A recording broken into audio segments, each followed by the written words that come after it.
CAPSI podcast series, Conversations on African Philanthropy.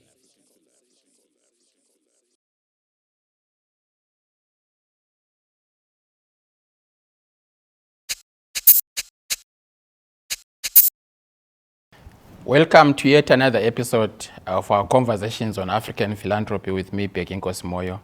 I'm very excited this morning to be joined by Amanda Sibiya. Amanda is a speaker, an entrepreneur, and a brand strategist. She's the founder of Branding Africa and many others that we're going to talk about. Amanda, welcome to the Conversations. Thank you for having me, Peggy. Thank you so much for making the time. I think you're probably the second or third youngest person that we will be talking to on this episode. In fact, on the Conversations on African Philanthropy, a platform that we developed to talk to different actors in the field of philanthropy, entrepreneurship, social investment, and among others. And I want to start with certain segments of your life. The one being an entrepreneur. You know, we are at the business school right now where we are shooting this, and one of our key focus areas is teaching people, young people, and many others on entrepreneurship. But also we move them to social entrepreneurship as well. But the journey of entrepreneurs, even though it's not the same for each and every person, we always come across similar stories. How has the journey been for you? My journey started, I wasn't sure what I was doing was called entrepreneurship. I just thought what I was doing was solving a problem. And I think I only knew a couple of months in that it was actually entrepreneurship, or it was called being a business owner of sorts. So it was really just finding a problem and wanting to solve it as easy as possible and try and make money as you go. But I think, like many people, your first business is done out of passion, and you only see the first couple of cents, maybe a year or a couple of years later. So my journey started in 2014. I only worked a formal job for a very long 3 months. And after that, started a business. Started the business and never turned back. So that 3 months was all I needed to know that this is not for me. It's fascinating because for some people, 3 months is very short. In fact, that's probably the period for probation for most people. It really was. And for you, 3 months was enough to just tell you this is not me. When I first met you, this was 2017 or so. You were already in the space and already doing some work, and I think by then you were working closely with a partner. You guys were running something, I think it was called Conte. Can we talk a bit about some of the initial opportunities and challenges as an entrepreneur, and if you can draw from the story of Conte? The challenge in any partnership, I think, is not setting the vision for the partnership very clearly from the get-go. But even if you do set it from the get-go, I think the challenge becomes keeping up with the same vision as time goes on. And I think our relationship evolved at that time. As people, we evolved, and I think we just wanted different things at that time. So I think in the journey itself, the partnership was amazing, because I think I wouldn't have been, I wouldn't be where I am right now had I not gone through some of the challenges and in that business that we were building it as well. So built it purely out of passion, and our passion paid off. Because I think we got our business invested in as well. So it was really going great. And I think it's really shaped the kind of business owner that I am today. Obviously, it's giving me PTSD in terms of other partnerships, but it's not something that I would kind of stray away from just because of that experience. For a young person who probably wants to do something similar, and they don't know where to start. You know, some people start individually on their own. In your case, you had to start with a partner. Maybe talk a bit about the foundations of just starting something as a group or as two individuals. Is it a question of you being friends? Is it a question of you identifying an idea and looking for somebody? In your case, how did that unfold? I mean, I can tell you what went wrong, or obviously I'm seeing it in hindsight. It's not things that I knew. No, but I'm talking about you really coming up and setting up Conte. So for a young person who wants to do something, but they don't know where to start, either they are thinking I can do this on my own, or they are thinking I can do this with a group or with a friend. how does one just start? I mean, Yeah. in your case, you started Conte with a partner. Was Yeah. it because you were friends? Was it because you had an idea? We actually only knew each other for 3 months before we started the business Okay. as well. So the corporate Yeah. job that I had, we were working in the same team. And I think we identified the same problem. And I Okay. think when it comes to starting any business, if you wanted a partner, you have to see the same problem and Yeah. want to solve Yeah. the same problem. Yeah. But also it's important to see the problem from different lenses, Yeah. because you might want to, create beautiful water bottles, but you have to, because you have different perspectives, it's important that both of you look at different sides of the problem Yeah. and be able to kind of solve Yeah. it in that case. And that was the case for me and my business partner as well. I saw it in one case, she saw it in another lens, and then we Yeah. kind of said, you know what, we can actually solve this problem. Let's solve the problem. Yeah. So I think the importance in even looking for business partners, as someone, if I were to start again today and I needed business partners, I think I would be less emotional in making the decision in terms of who to choose, but be more rational in what resources do I need in order to start, and who has those resources. Yeah. So if I need someone who's in finance within the foundation of the business, I would get someone who's in finance. Whether you're my friend or not shouldn't matter. Friendship is good, but sometimes it can be challenging Yeah. within the business aspect of things, Yeah. specifically when it comes to discussing money. So what you are saying is basically, I'm sensing that you are saying, even though you grew apart, you had different visions as you were growing, that was part of growth. Yeah. And secondly, there are no regrets whatsoever, None. but lessons Yeah. that you got out of that. Yeah, big lessons, because Yeah. we ended up getting sued as well. Yeah. So that was a huge lesson. A fun lesson. I think I really enjoyed going to court. Yeah. I enjoyed it. It just seemed like Yeah. a new experience. I think new experiences, I look at them very wide-eyed. Yeah. And because I was wide-eyed and them, I was like, this is a first-time experience. Let's Yeah. do this. Yeah. Sure, it's not a great experience. Right. But you get a lot of lessons from there in Yeah. terms of any legalities, in terms of working with a business partner, with potential investors, Yeah. the due diligence that need to get into it. Yeah. All of those are lessons that I didn't know then, but I definitely know Yeah, now. yeah. And I'm also hearing you saying there's passion in setting up something, Yeah. wanting to solve a problem, but passion enough. It's not. I mean, passion no. alone is not enough, Yeah. because in your case, if you were to maybe do things differently, you said you would look at things rationally, you Yeah. would do this. And so maybe what are some of the 2 or 3 big takeaways that you would say to a young person? Passion, rationality, and what else would you say you need to? I heard you talking about resources. What kind Yeah. of resources? Because people just jump to think that by resources you mean money. Yeah, no. Money, people are resources. Right. Network is resource. So if I know if I know you, you are a resource to me. Yeah, It's not yeah. necessarily money. Yeah. I think my biggest lesson till this day is I'm learning not to own my ideas. So as a business owner, as a young person, maybe like 20, and you have this beautiful idea and you want to build it, I think the first lesson is to detach yourself from that idea as much as possible. Because chances are you're not the person who's going to grow it from where you see it going. Yeah. Like you have a Yeah. vision of this beautiful business. You're not the only person who's going to make it happen in that Yeah. way. And you need a lot more other people to make Yeah. it happen. So Yeah. if you know someone who is in finance, it might not necessarily be because you want money, but someone who knows how to deal with, financial projections and such. If you know a friend who is a lawyer who can look through some of the contracts Yeah. that you want to put together. People are resources. And I think networking will get you into boardrooms that sometimes your degree can't. And Yeah. it's very important Yeah. to take advantage of the people around you. Doesn't mean they need to be part of your business, meaning you give them a stake of your business, but they can partner in order to make that vision come to pass.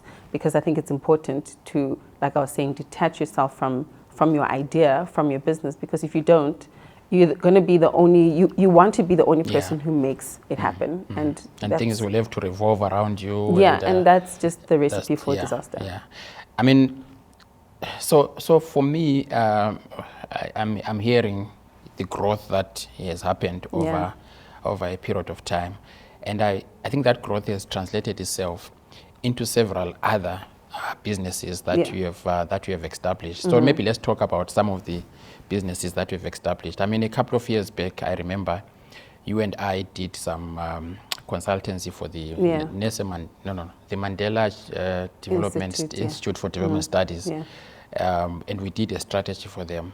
And at that time, you were busy with something around storytelling on Africa, and you had set up Haditi Africa. Yes. But I see that there are several others. Now there's Branding Africa and many others. Can we maybe, do a journey of Amanda's growth and lessons in setting up one business after the other? I think it was in 2018 that I split with my business partner. It didn't take long. I think 2 months after that, I started again because I didn't want to stay idle at all. So I think in September of 2018, I then launched Haditi Africa. So that came from the realization that Africans need to tell their own stories. And most of the time when we are seeing any African stories told, they're told from a European lens and not necessarily Africans telling their own stories. So I think I had a great passion at the time, and I still do have a great passion for African stories and our heritage and our culture, but making it accessible and not making it seem like if you are kind of attached and connected to your heritage, that means you're always wearing traditional clothes or not. But I think the attachment or the connection to heritage is important in order for the future of our lives. Hence why I started Haditi Africa. So I think eventually I realized how much of a social enterprise it was as opposed to a business. And I think it's not something that I realized at that time that I had started it, which was a good thing. I really don't regret it, and it's still running till this day. But the one thing that shocked me about that business is that all of the stories that we're telling are more being consumed by people who are not in Africa. Africans, for some reason, are not interested in their own stories. I was shocked by this. I was like, really? You live here? I remember you passionately telling the story at a board meeting there at the institute. And I think for the first time, most people heard you speak about the richest person in Africa, Mansa Musa. Yes. And everyone was asking themselves, who is this person? and I was looking at you thinking, this young person, how does she know this? And here we are with all the richness of stories that we have in the continent. You are still discovering that actually those stories are consumed outside than they are consumed here. Which is so shocking to me. And I mean, until this day, we're still running the business, and it's still, I think daily we discover more stories, but also more of how Africans are really not necessarily, I wouldn't say interested, but they're not connected to their heritage in that case, which I think it's even worse for the younger generation. For me, it might be slightly better, but for my little sister who's 12 or 13, it's like she might not see the use of knowing who Mansa Musa is. It wouldn't change her life in that case, and I think it's a life-changing fact. So I think over time realized that it is more of a social enterprise and it's still running in that way. But branding has always been where my heart has been and where my skill is as well. But I needed something that was going to be branding, but still for the African continent because I'm passionate about this place. So hence the beginning or the birth of Branding Africa. So it's really all in still telling the African story, but in building the people who build great African brands. So building great African brands is what we do at Branding Africa, which is still very much aligned to the passion that I have for unearthing African stories, but just doing that through building great brands as well. So I want us to talk more about Branding Africa, but before we go there, I really want to pay tribute to you and Charmaine, because not many people might know that the branding that was done at the Southern Africa Trust offices, their new offices, was actually done by the two of you. And I think that most people might not even know who did this, and I've always been blown away every time I look at that. And that is a testimony to what I was saying before we started recording, that when I actually met the three of you for the first time and you were presenting your proposal, it was just mind-blowing for me to see young people that were so committed to the cause, but actually technically very competent at what they were doing. And so just to pay tribute that for those that don't know and have been to the Southern Africa Trust offices, that branding was done by you and Charmaine under the Conte business. And for the longest time, you and I know that I had some trauma. I had some trauma because I kept asking and trying to force the two of you to work together. But now, when I look back, and I'm now at the business school where I meet several entrepreneurs and businesses, I now understand why at times people get to a point where they just have to go separate ways, and no matter how you want to force the relationship, we tried. It won't work. We tried. So yeah, but I'm done. I'm okay now. It's not like I'm glad. I'm no longer traumatized. And the reason why there was a trauma is because you guys were just too good together. Yeah, we were. The products that you were producing were just amazing, and I've never stopped to tell people about your work, both of you, because for me, for the first time as a leader, I just came across this energy, these young people that were just driven. And so I wanted to pay tribute to both of you. But now let's talk about Branding Africa. What exactly do you do as a business, so that for people who are listening, especially those who are in the philanthropic sector, but also those in business might be listening and say, we want to work with Branding Africa. What are the different segments or components of your business? So we've got two departments or segments. On the one end, we work with small business owners. That's where masterclasses, workshops, and a lot of hand-holding process in terms of building your business comes in. So if you're running or just started your business, you're a year in, and you have no idea how to start a brand or to build your brand, that's kind of how we assist on the smaller business side. And on the corporate side, it's more customized in terms of the offering that we would give in terms of branding. So anything from strategic to the actual implementation of the brand. It might be because you are running a specific project and you need it branded in a specific way, or you've been running for 20 years but you want to rebrand and you're not sure how to go about it. So strategically we'll be able to kind of assist in that way, but also even in the implementation, meaning design as well, we'll be able kind of to help in that. And then I realize you work across Africa, but your presence is in South Africa and Uganda. Yes. And earlier when I was saying why Uganda, but let's talk about those two contexts. Let's talk about them in the sense of business opportunities and business challenges. So South Africa is one context, completely different from Uganda. Absolutely. And I'm so keen to hear what your experiences are while working on both contexts. Of course, you're free to also pull from other countries. I was saying that the last time I saw you was in Kigali about 2 years ago. So again, if there are any other experiences from other countries, just to give a sense of the different experiences and opportunities that exist in working in one context compared to another. Yeah, these countries are absolutely different. I think Uganda is the one that shocked me recently because I was there, I think, a couple of weeks ago. And I think it's more mindset that's different rather than work ethic and anything like that. Especially when it comes to branding or anything strategic, how we think is different. Which then forces us to change how we implement as well, or change the process that we work in, specifically when it comes to branding, whether it's for small businesses or corporates, but specific for corporates. And I think the work we do in Uganda is mainly for social enterprises, more than it is for corporates, even though we do have corporate clients on that end. But when it comes to many businesses, obviously I've been in South Africa longer than I have been in any other country. So it becomes a learning curve most of the time when I need to go there. And I think when it comes to costing, it's different. When it comes to how you pay, it's different. How they want to speak to you is different. I think in Nairobi specifically, there's a necessity to be more attached to the business than South Africa is. So if I'm going to work with you and maybe you are from Nairobi, there's a necessity to communicate with you more frequently than someone in South Africa would be. In South Africa, they know you're competent, you'll do the work, great, we'll see you in 2 weeks. In Nairobi, like they'd want to speak to you on a daily. So I think it's different because you get to realize that people think differently and their mindsets are differently, but also the problems that they are solving are very unique to them as well. I've never come across a business that is the same in South Africa than it would be in Nairobi or anywhere else. The problems are so unique, and the people actually look at the problems uniquely in a unique lens, that I also have to come in and not solve a Kenyan problem in a South African manner. I need to almost like immerse myself in their culture in order for me to be able to solve that problem in that way. Unless if they're trying to bring the business to South Africa, then that's a different conversation.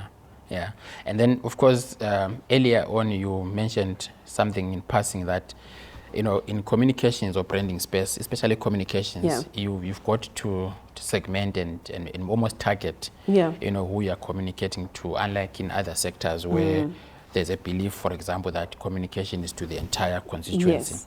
And from what you are saying is you are seeing some of that, being contextualized in a way that the communication you would do in a South African context is completely different than you would do in another country. So in Kenya, you are suggesting that visibility and presence seems to be more important than maybe competence on its own. So competence on its own, which is probably what would work in South Africa. We trust you, go do the work, come back to us in 2 or 3 weeks.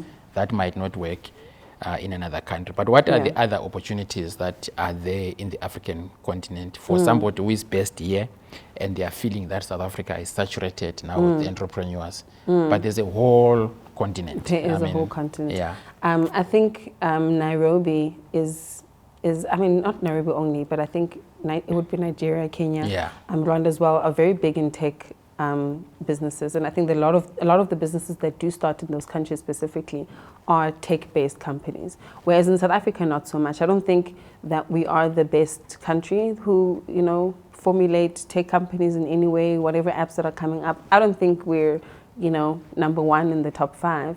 I think Rwanda is like higher than us in that case, but I think there's a big opportunity for tech learning, especially in the age of AI at the current moment. There's a big opportunity in building problems, or rather in building solutions that solve a community problem, but specifically using tech in order to kind of do it. And I think in terms of competence, they are literally at a high level because there's a lot of work that's done in equipping young people specifically in solving tech problems or solving community problems using technology specifically. I think the challenge with South Africa is that we want to solve global problems in our local communities. Which is a huge challenge because we ignore the challenges that we are having in our communities. Just because we saw someone did something in America, you want to replicate it in South Africa, but that doesn't always work. And I've always said that if you want to build a global business, you have to start locally or be relevant in local markets. And I think a lot of people, specifically in South Africa, ignore the local problems that we have, but want to solve more of a global problem. But the good thing is Africa is blessed with problems. So, I mean, which is a very odd statement to say, but we're blessed with problems, and I think. But that's where an opportunity lies. Absolutely. I mean, they always say, once there's a crisis, you actually take advantage of a good advantage of that. So with the many challenges that Africa has, it creates an opportunity for many different entrepreneurs to actually solve them.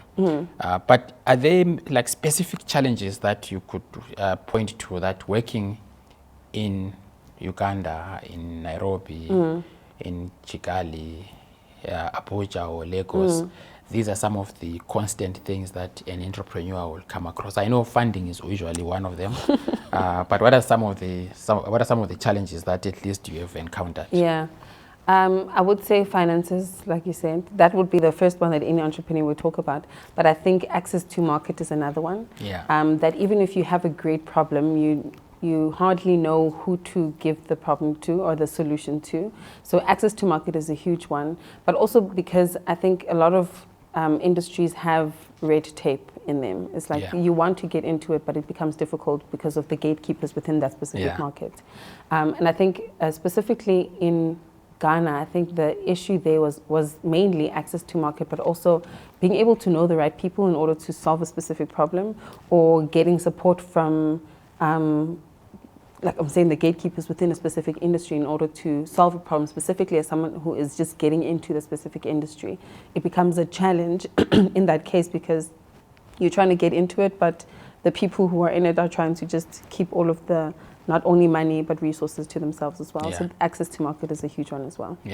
And so, I mean, for somebody listening, they are also interested in how you have mitigated against some of those challenges. Any advice to somebody who is facing similar challenges and saying, okay, these are challenges, but however, this is how you can also mitigate. It doesn't mean that that solution will work for them, but at least it might have worked for you. What's worked for me is knowing the right people, even though they don't know me. I think I've spent a huge amount of time just networking with people, just traveling to these countries without any business like opportunities there. I would just go just to meet certain people, whether they know you or not. Someone knows someone who is the resource that you kind of need. And I think in any challenge that you might face, someone else has already had that challenge and they've probably already know how to solve it, or they're the solution to your problem. And I think it might be maybe far-fetched me saying just go to Ghana and meet people, but I think the age of technology has made it so much easier for us to be able to network with people. Precisely. So I could meet someone who is in Ghana, in Egypt, anywhere, while I'm sitting in this room, which makes it easy. But I think more importantly, outside of networking, you need to obviously be able to communicate the value that you're bringing to that person or to the industry you're trying to bring it into. So I might meet the person, but if they ask me, what do you offer? And I don't know what to say, then that becomes an additional challenge. But networking has, for me, opened doors to solutions that I didn't even know I would need. But now, maybe next year, I'd meet someone, I'm like, I don't need you now, but next year I might have a challenge, and that person might be the person to solve it. You just call them up. Which takes us back to one of the points you were raising earlier, that by resources, it's not just capital, but it's also people. And in our field, in fundraising, we actually say for you to raise funds, it's important to first raise friends. And by friends, we actually mean networking. You know, it's so fascinating how over time, I've also come to learn that you have to have two sorts of trust. The first trust is competency trust. So you and I can work together because I think we are competent. And it's a transactional kind of relationship because I want something from you and so on. But it's not as deep as interpersonal trust. Interpersonal trust is actually what drives most of our lives, our businesses, and it's based on that networking component that you were talking about. So it's always important to invest in networks, to invest in relationships, because like you said, you meet somebody today, you maintain the relationship, maybe a year, 4 or 5 years down the line, you might actually need them and you will work together. There are some initiatives that you are currently involved with, you know, business ventures. So let's talk about the Growth Circle, which you co-founded in 2023 and you're still involved till today. It actually stems from what we were just talking about in terms of the networking, and we realized how difficult it is for entrepreneurs also to network with people who are across the continent.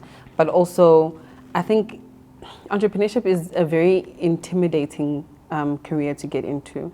Specifically, if you're starting, there are certain questions that you're afraid to ask. And when you're starting, I might be afraid to ask, what are annual returns?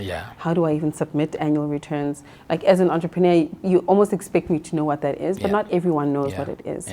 So the Growth Circle is really just a community of African entrepreneurs where we're making the networking part easier by making friends as opposed to networks. And it's just really a place where you can ask those silly questions, so you might call them silly or not, but you might ask even the most basic question that you might not know, or you want to know someone who is in Rwanda, who is in a specific industry. Basically just a community of entrepreneurs who are passionate about growing as individuals, but also passionate about growing each other as people as well. So it's really just a community of African entrepreneurs. So it's more like a peer-to-peer group, but basically the point being that I might not know how to read the balance sheet, but you know. And instead of maybe making myself a fool out there, I just come to you and say, please help me with this and so forth. And so on. But as we grow the community as well, obviously there are some experts in certain fields that we'll bring in to run masterclasses, run workshops, and have conferences just to equip entrepreneurs who are maybe just starting today, others who are more experienced, just to kind of give whatever expertise that they might need on the time. The other one is Where Africa. Wow, there's so much. Why am I doing so much? We'll talk about that energy later, but Where Africa is 2020 and you're still involved in that. Where Africa was a child of Haditi Africa. And as much as, like I was saying, I was very passionate, or am very passionate about telling the African story, I needed a very contemporary way to tell that story. And the most easiest way to tell the African story is by, if I see you wearing a shirt that says 3,000 tribes, one Africa, you've educated every single person who you walked into or interacted with, and now they know that there are over 3,000 tribes in Africa. So it became a more, I don't want to say apparel, but like daily things that you use, a notebook, a phone, things that are easy to carry, but that still kind of expand on the African narrative that we're trying to share. So it's really just short statements that share and teach the African narrative, but in a very contemporary, palatable way for a younger generation as well. Yeah. And then, of course, we spoke about Branding Africa and Haditi Africa, but I see there's Haditi Africa Media Group. That's where all of them are under. So it's the holding, it's almost like the holding company. Okay. Yeah. And of course, we left out the initial ones, which were Conte Creatives and Conte Magazine, all of that. Where is all this energy coming from? I have no idea. Like when you just mentioned them, I was like, am I really doing all of that? It just sounds like so much. Like, why am I doing so much? Yeah, but they are all interconnected in a way. They are. So they absolutely are. They really bring you back to who you are, which is a brand strategist, an entrepreneur, but also we'll speak about the speaking functions as well. But so where is the energy, the passion coming from? Is it something that has to do with your background, your upbringing, your current surroundings? Sure. I think, I don't think, I know that what I do is a calling for me. Yeah. It's not necessarily something I do because I'm good at it. Am I good at it? Absolutely. But because you know you're called to do something, every day you're equipped with new energy to do it. But I think as running these businesses, and I think just my experience over time has taught me that you can't run a business without systems. And what I've done in each and every one of these organizations is build systems so these businesses can run themselves, because I'm just one person. So all of them run independently, even without me. Do they need me every now and again? Absolutely. Branding Africa is the one that needs me on a 100% basis at the moment. But being able to build systems allows me to not be, 100% on each and every one of these organizations. So they kind of run themselves, or they have people who run them because there are systems that are built in there. But again, I think that I know I'm called to do what I'm doing. I'm not an entrepreneur just because I chose the career. I feel like the career chose me. I didn't know it was what I was doing. Because of that, I think God equips me on a daily.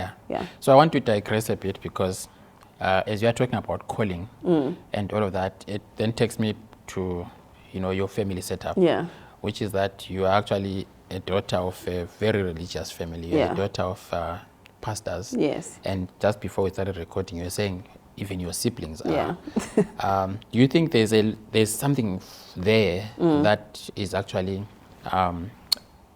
is driving what you are doing today? Do you think there's something about being brought up in this family where the values and the environment is all about it's the superpower, but obviously there's more to religion than just the superpower. Is there something that is driving you, maybe knowingly or unknowingly, from that part of your life? I think so. I don't think that I took on the family business because everyone is a pastor of sort. I'm the only one who's not ordained as a pastor or a bishop or anything, but I do think that I am pastoring in my field. So it helps in how I see what I do and how I approach what I do as well. I don't approach it just as a career, but rather as something that is bigger than me.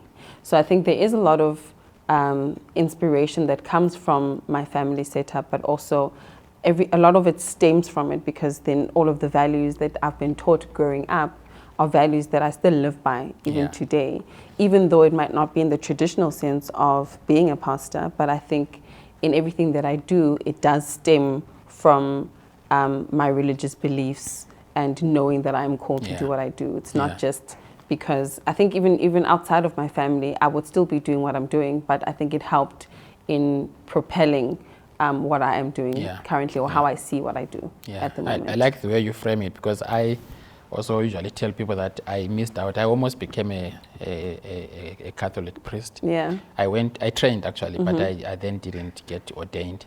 And I look back and I tell people that even though I did not become a Catholic priest, I am a priest in the philanthropy sector because I've taken it more as a calling. Yeah. And that has really helped me to see the world differently. So we are all called into different things, and then we have to excel there and take them as part of our purpose. Yeah. And I see that for you, this is something that you've really taken to great heights. And in the midst of all of this, you have also been upskilling yourself, because I realize you are one of the big community of the alumni of the Young Africa Leadership Initiative. Were there any lessons or any advantages or opportunities for you belonging to that program, which was of course established by President Obama to help young Africans deal with so many issues, governance, leadership, etc. In your case, how did this initiative assist in what you are doing? I think it was more of a mindset shift that it offered me, along the skills and anything else. I think the mindset of understanding, because you're part of a network of people who are across the continent solving different problems, whether it might be a social enterprise, so like you're saying, governance, etc. For me, it kind of shifted my mindset to not only look at what I'm doing in isolation, and also not building in isolation, because there might be someone who is a brand strategist, who is an entrepreneur, who is running a branding agency maybe in Tanzania, and I can't look at what I'm doing in isolation to what that person is doing, but rather looking at how can we solve this problem together, as because what we're solving more of a continental problem. How can we do that together? So I think it's propelled a very collaborative mindset, because you realize that you can't build what you're building in a silo.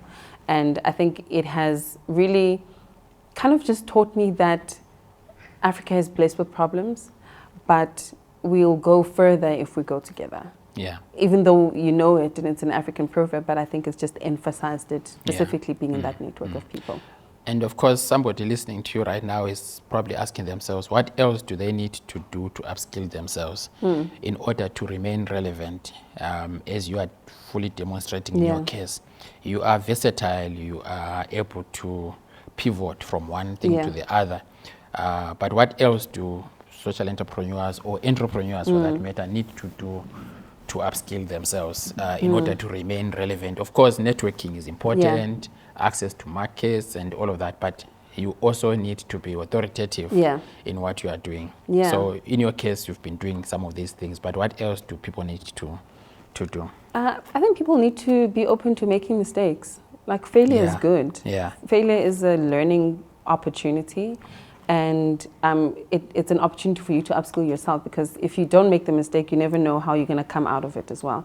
So I think I've made a lot of mistakes in the years, and I'm going to make other mistakes. I probably made a mistake today, and I take that as an opportunity to learn. So I think shifting your perspective of what failure looks like is very important for you to even upskill yourself outside of learning on a daily basis, joining specific programs. And even if it's like a 3-week or 3-month program, join them as much as possible, because they do teach you a lot about yourself. And I think the most unconventional thing that I'll say as an entrepreneur, go to therapy. That's the best thing I could, like, everything else is great, but as an entrepreneur, you can't live without therapy. So wellness is actually important. Part of the journey. Absolutely. And that's one area where most people actually don't invest in.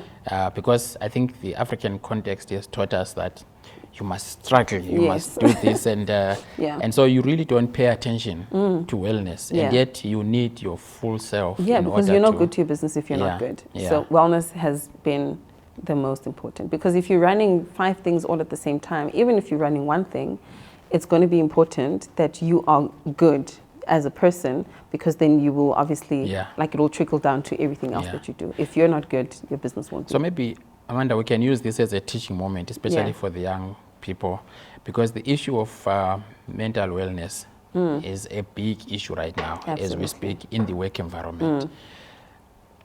And I think it's something that companies are slowly waking up to it, but maybe we are not addressing it the way we need to do.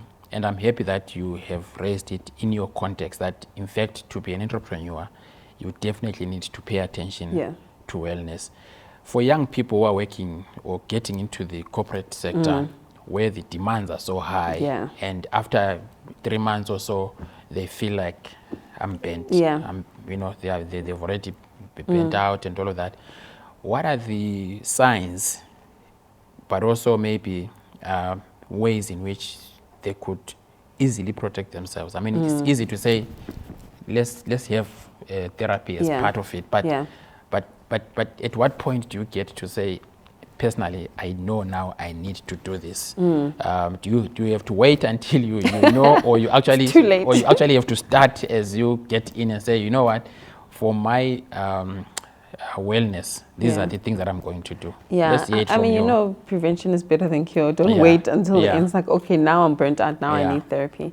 It's always best to start even before you get into it. But I think just staying active, eating healthy, but having friends, also rest. Yeah. I think entrepreneurs have this idea, not even just entrepreneurs, anyone who even Yeah. works in corporate. Yeah. You have this idea that you have to work 24/7. You have to work, like if you're not working, you're like less than. Yeah. Yeah. And that idea is the most ridiculous. I think rest is the most important Yeah, thing. yeah, And I think yeah. one thing that I've done for myself is not working on Fridays.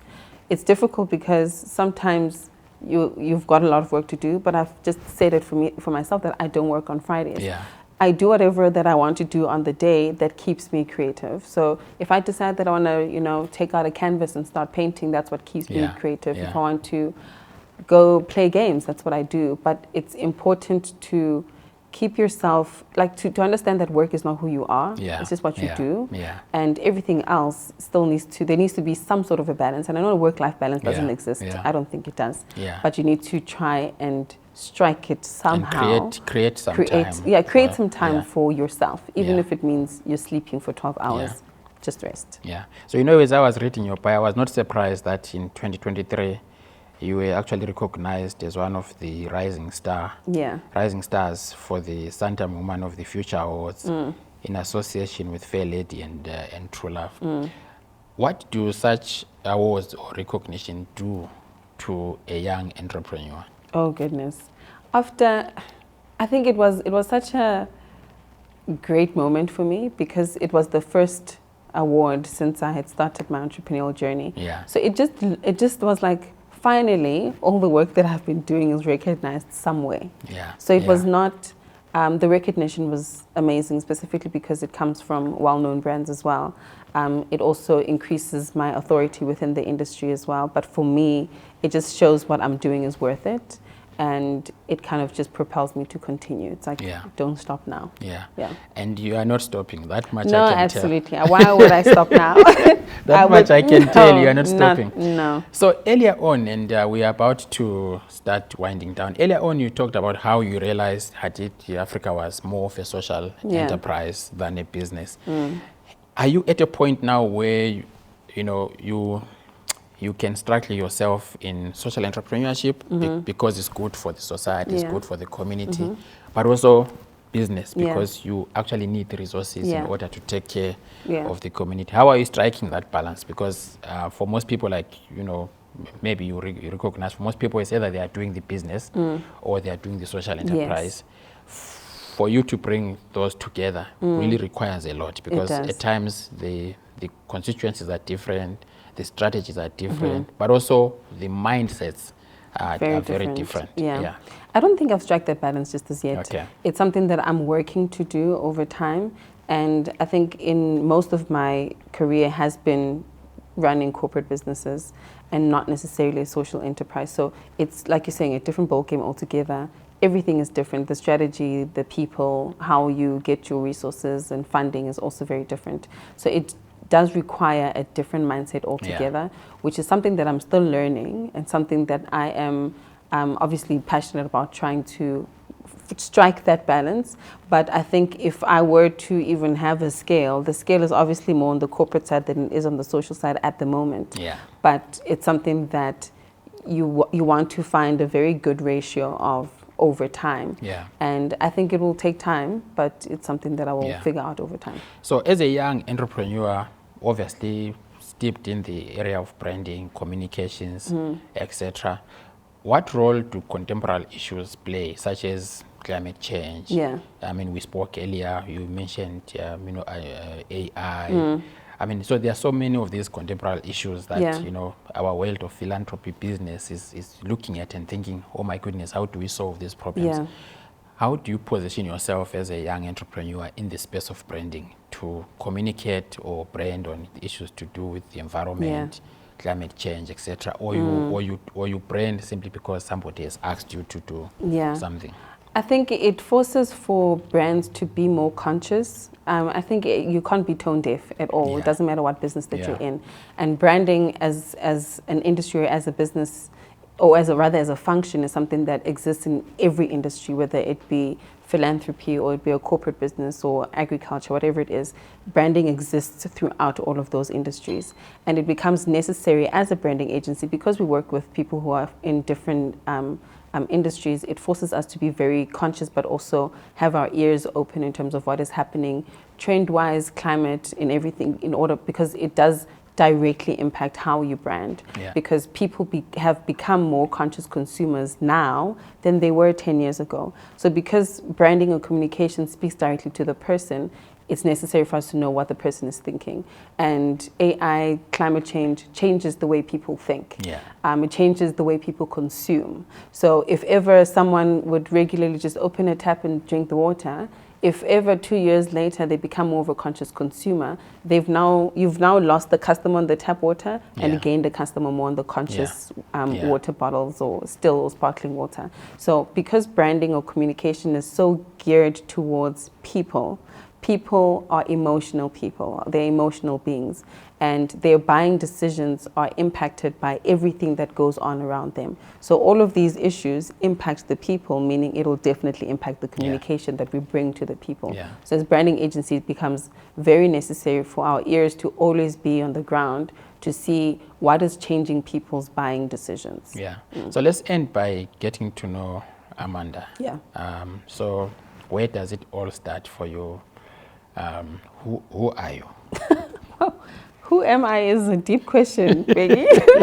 I don't know. I'm just a girl I'm just a member of this republic, a citizen of this country. But I'm a person who loves to laugh and loves God. And I will do everything in my power to continue laughing and to continue loving God more. That's it. Everything that I do stems from those two things. Yeah. Amanda, thank you so much. I know that it wasn't a mistake for us to meet several years ago. Yeah.